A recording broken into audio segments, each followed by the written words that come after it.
Mana stihija ir ūdens.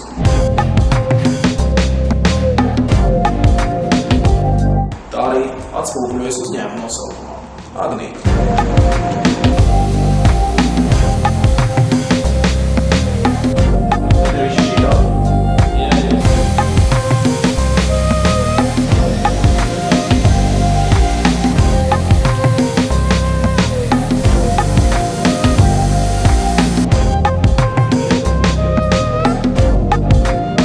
Viens no pamatprincipiem, ko es savā uzņēmējdarbībā vienmēr esmu ievērojis, ir darbojoties ar klientu, realizējot viņu ieceres, vēlmes, ir vienmēr izdarīt tā, kā es to darītu priekš sevis.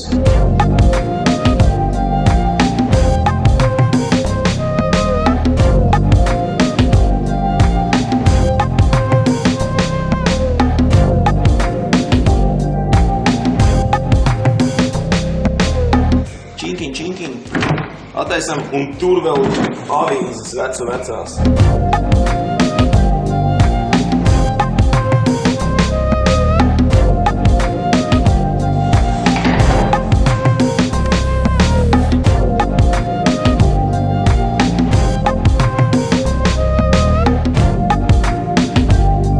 Gribās sēsties un braukt. Prāti ir iegūši jaunu veidojumu. Es domāju, viņi dzīvos otru dzīvi.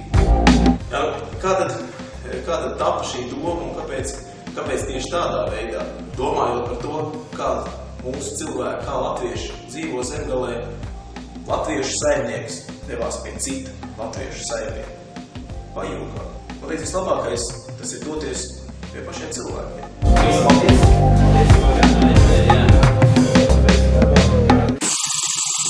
Katrs piedzimst divreiz. Otrais tad, kad viņš piedzimst savai tautai.